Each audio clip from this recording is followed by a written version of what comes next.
Hi, my name's Tris, and this is Tris Paints. I'm talking to you now, as you would have clicked on the title saying how to paint red, and I'm going to paint a Space Marine because, you know, that's the only way to go, especially if you're getting into this, learning how to look at glazing and just blending. I've been learning myself more recently, and the main reason I'm doing this video, which is my first video, so welcome and hello, is because my friends say to me, it would be nice if you could show us how to paint red. And I thought, well, why not? Red's my favourite colour, firstly. I must introduce that fact to you. Obviously starting from dark colours, going through to the point that it's, you know, desaturated and it's gone to, you know, a very light colour. So you could argue that half my models look orange. That's what they kind of identify as, but I really enjoy these shades. But if, you know, anyone actually watches this, you'll see, you know, more videos like this. So yeah, I'll just pop it onto a bit of a zoomed in look. So this is my war boss in Mega Armour. Again, I start with a dark colour and I build up to a lighter shade, but I'm going to show you that, you know, I may talk about it, whereas this one, you know, really desaturated that red, but we've started from a purple, working our way through into an orangey yellow colour, which we can do more on that.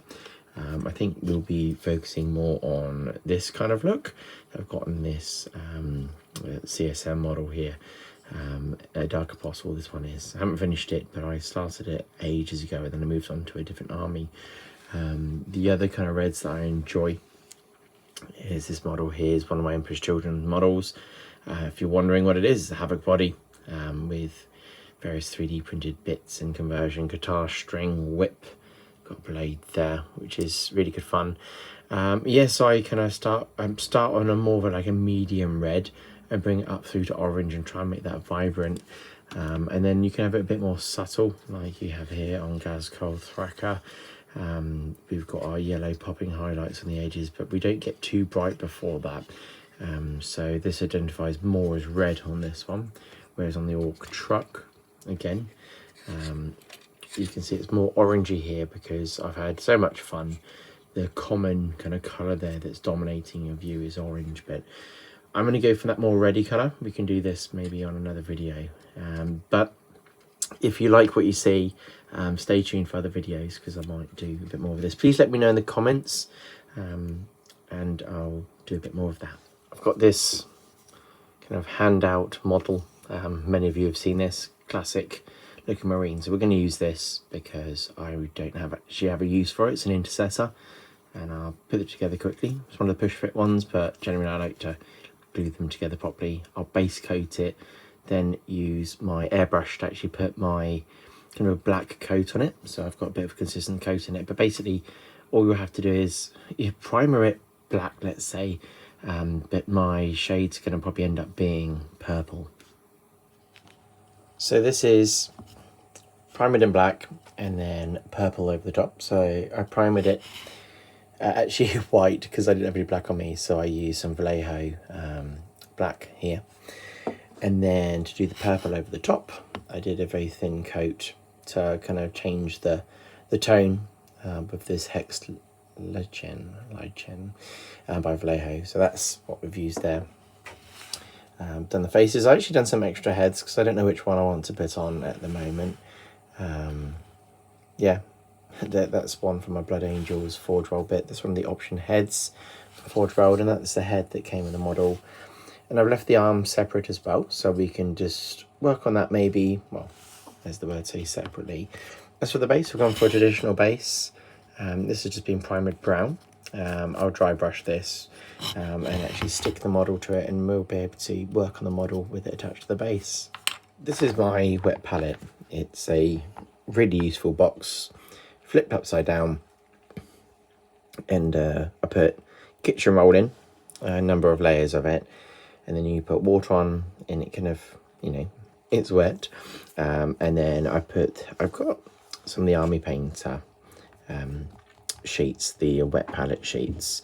I've been told, oh, it's the same as baking tray paper, but I've tried the baking tray paper and it's not the same. The main reason I use this, for those that are thinking, oh, do I need to do that? Well, you don't have to, but it does help in a big way because it keeps your paint, you know, wetter for longer. That's the main thing. So what I end up doing is I'll put a little purple dollop down there, and I've got, so that's the purple that I used before, and then I like using this Berserker red, and that's going to be our main colour initially, and we're going to mix a little bit of these two together. I have a bit here, so if I need to go back I can, but we'll go from there. What I do is I wet my brush. Obviously focus isn't that great, and I want to thin the paint down. The main reason for doing that is when we go over and over it with these coats, we're not just going to add loads and loads of thick paint, but of course at the same time we don't want to saturate it with water to the point that, you know, nothing's going on. So what you do is, obviously, you know, when you're painting here and you can see underneath it the white of the sheet, that's about where you want to be. Obviously get most of it off the brush and obviously give it a dry. What you want is a brush that's, what I find is, obviously there's not much of a belly on this brush, but I like this one because it's very good getting in there. This is one by, I can't remember where I got it from. Anyway, this is Pro Art on it. There's a paintbrush place that I bought it from at a model show.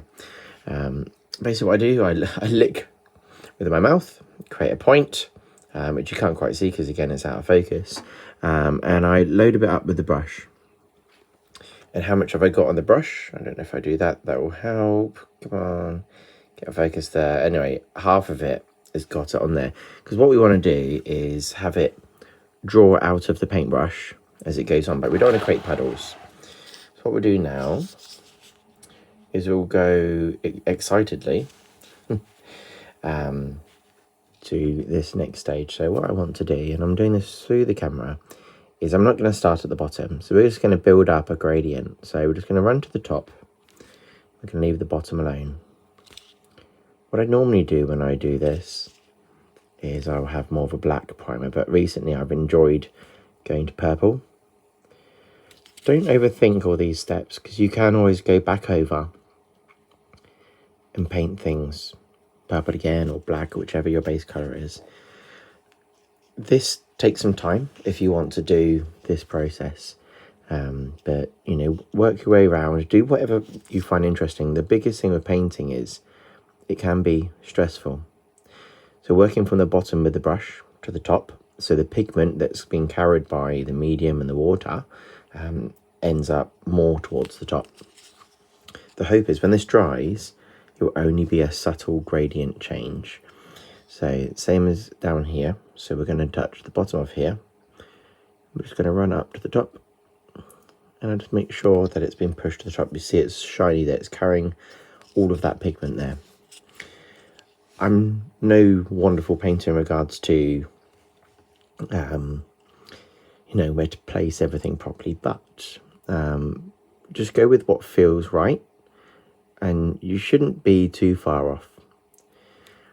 So I just want to do areas that I think will catch my eye, and if you forget things, that's okay. You can just keep working your way around. Don't touch it whilst it's drying, because you'll tear the paint. Because it starts drying, it's like skin on top of custard. If you move it, then it just tears up and it's not good. So you can always go back over later. So what I do is I'm leaving the bit that won't have any light on it more purple, but we will be doing some things over that later. So I'm going to do the rest of this model now with this first coat, and then we'll talk about the next bit.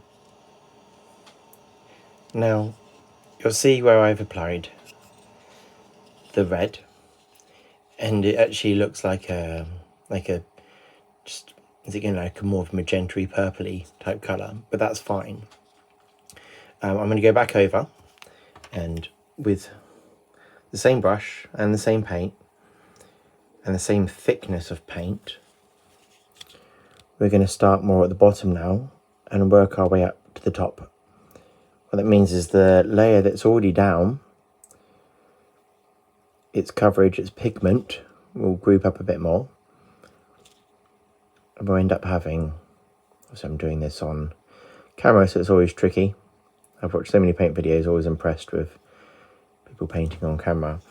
But we do that, and we build it up maybe one more time after this.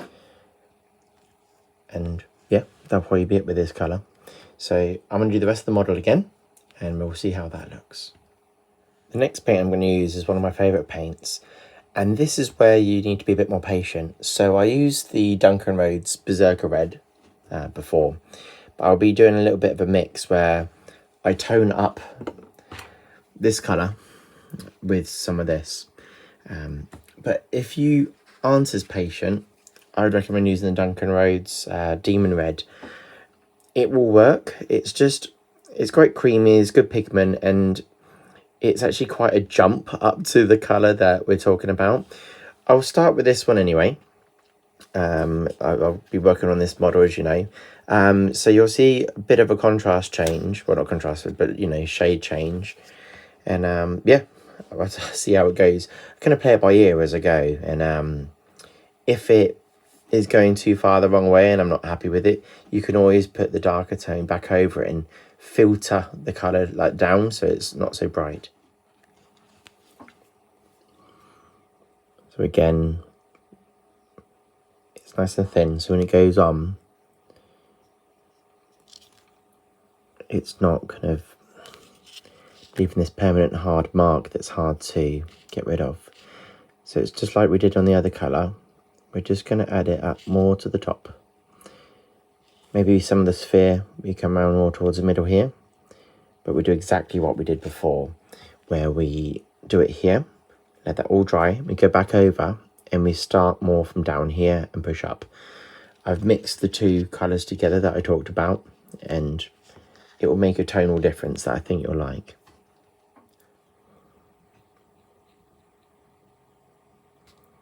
It's actually quite quick once you've put like the main layers on, because you're, to get in view, doing less and less of that main area, so it's quite a nice process.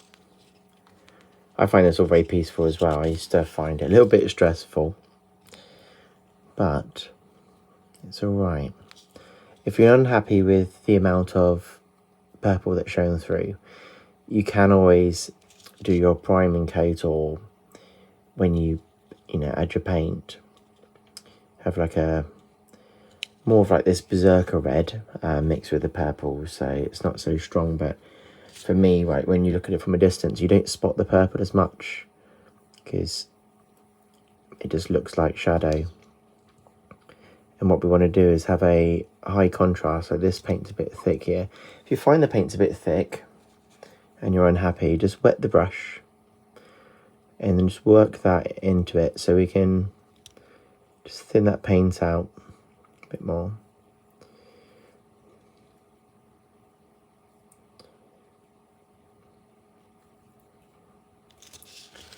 So yeah, so whatever panels you're painting, whatever model it might be, if it's some Skaven, an Orc, or whatever you're doing, you can put these nice blends in it, and it's not too difficult. So like I showed you before, we're just going to knock on the high spots here. Oh, I keep knocking the camera, I do apologise. So yeah, so we just keep working it, and you can see what's happening here. You can see how we're going to build it up. Imagine this bit when it's brighter, it's going to look great. I'll finish this off, and then we'll work our way to some more orangey colours where we're really going to make it pop. So that's now with the work done, as I've told you. The area here has gone lighter, but more red, as you can see. So we get a nice gradient going across here. So from a distance, this can identify more and more as red. Now I'm going to go with a thin down Kador red, do a couple of coats on that, and I think that's where we'll stop on the red.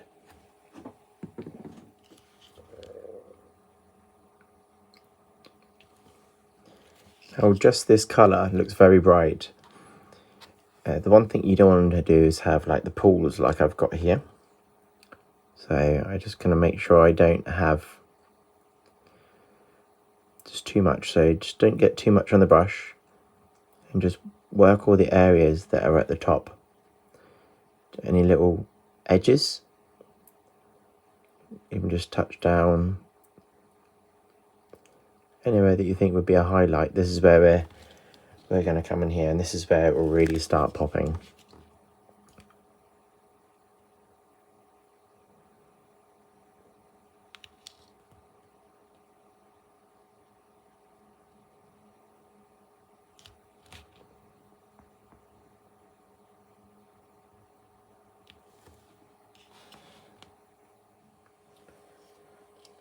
So that's the red done.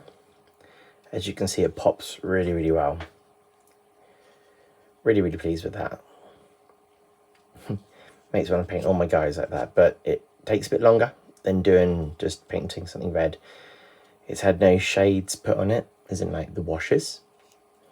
We've just built it up using effectively glazing. So you're filtering at a certain point more or less a colour that you want to have as a more dominant colour. Let me know what you think in the comments below. If you want to see more videos like this, let me know. What I'm going to do now is stick the head on, add a few details on, and you tell me what you think. So this is the model painted up. I did some quick work on the Aquila. It's on the front, the little oath tag on the side, popped a bit of silver on, didn't do any washes because I wasn't too worried about that. Painted the eyes, put a little white dot in the corner. Yeah, really enjoyed doing this. Honestly, really enjoyed it. Like, if you look at the feet, they're popping really nicely. Like, you can see the purple going up to the red, but you know, looking back at it, you wouldn't spot all that. So for me, like, super pleased, really enjoyed doing this video. And like I said before, leave a comment below if you want to learn anything more about anything else. Obviously, I'm not a top-end painter or anything like that, but I absolutely enjoy painting, and I like to share with my friends how to do these things. So I'll be doing more videos based on things that they're like wanting to see. And yeah, let me know what you think. See if you would like to have a go at doing the glazing techniques. And yeah, see you next time, hopefully.